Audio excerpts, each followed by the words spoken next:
Everybody, welcome to the Outlet Podcast. Today, this is going to be a solely and holy vlog entry because I read something in the scripture in the Bible and it really touched my heart.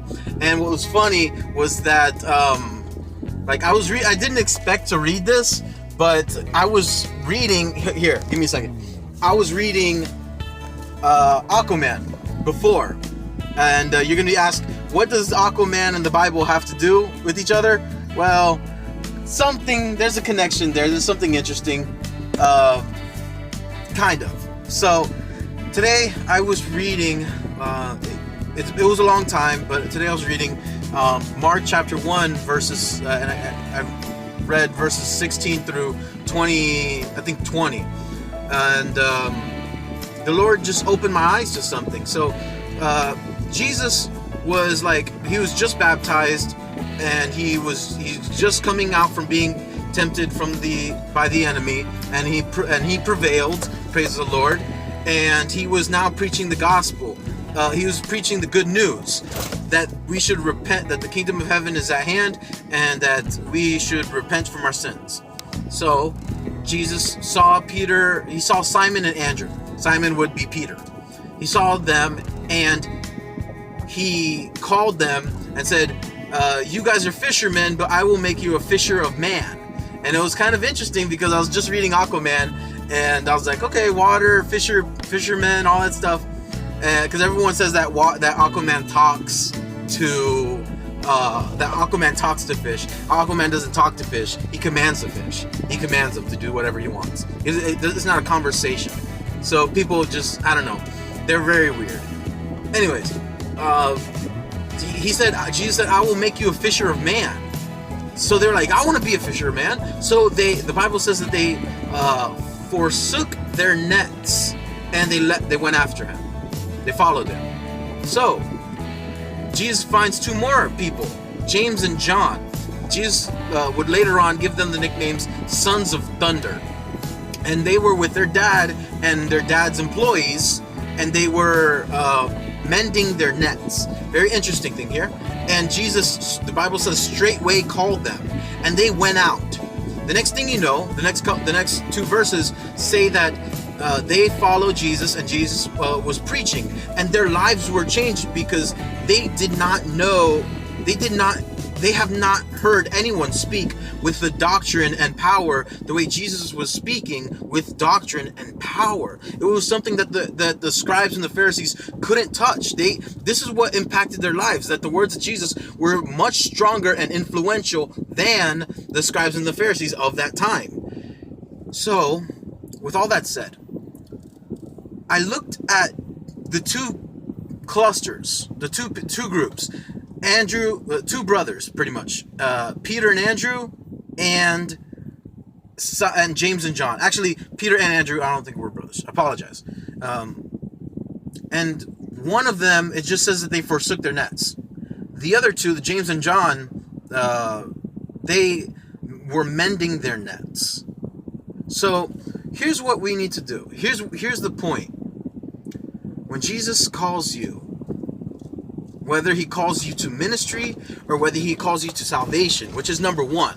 When Jesus calls you, let's just start with salvation. He calls you regardless if the nets of your life have been mended or not.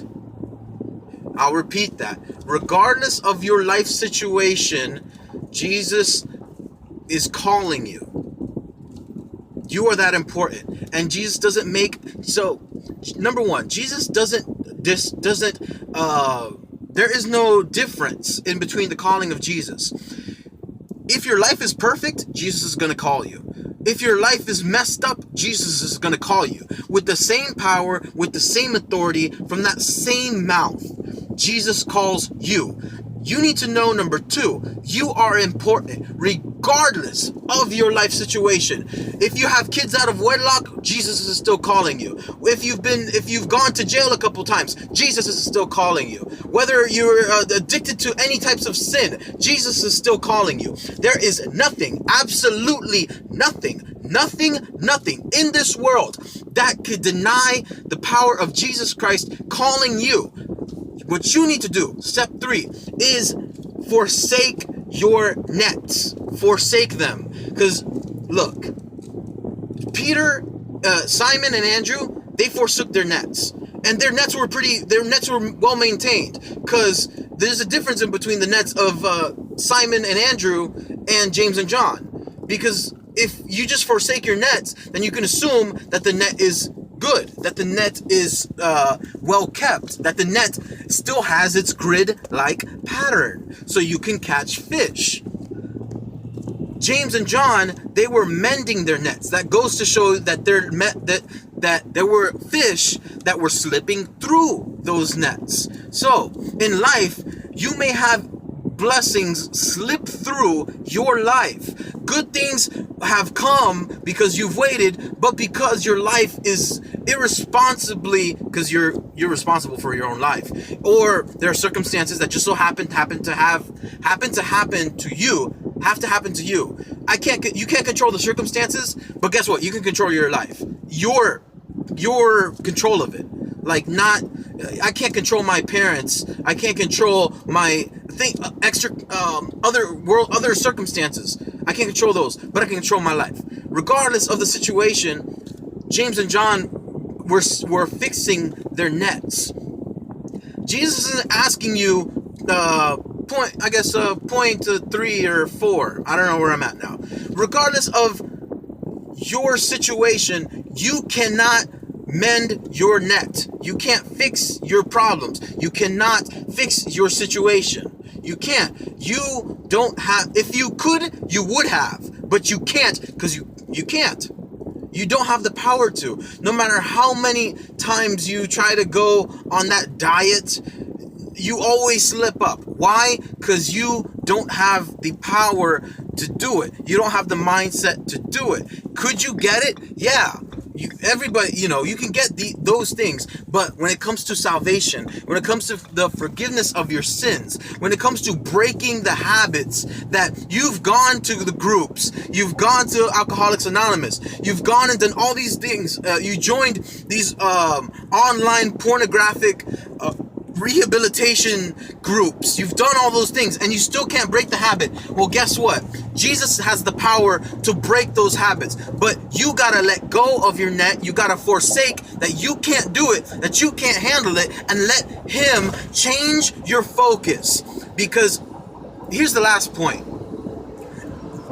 James, John, Peter, and Andrew, their perspectives changed when they were fishermen, because they were like, oh, I need to get my net straight. I need to get my net straight so I can get more fish. Guess what? When Jesus was speaking, their focus, all of their focuses were changed. They were like, oh snap, what is he talking about?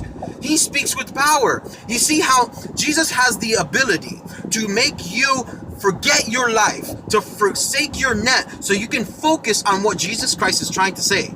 Do you see what he's trying to do? Jesus is trying to get you to stop focusing on getting fish. Stop focusing on trying to get money. Stop focusing on your careers. Stop focusing on these things and focus on the words of Jesus. Because for I know my thoughts towards you, saith the Lord, thoughts of peace and not of evil, to give you an expected end. I'm not going to say, well, you know what? I'm going to say it. If you trust in the Lord with all your heart and lean not on your own understanding, and if you acknowledge Him in all your ways, He will make your path straight. That is a verse from the Word of God. God is speaking and He's saying, I have you. If you trust me, if you forget your life, if you forget this rat race that we're in, that we have been trained and conditioned to think that we need to live a certain way, if you stop thinking that way,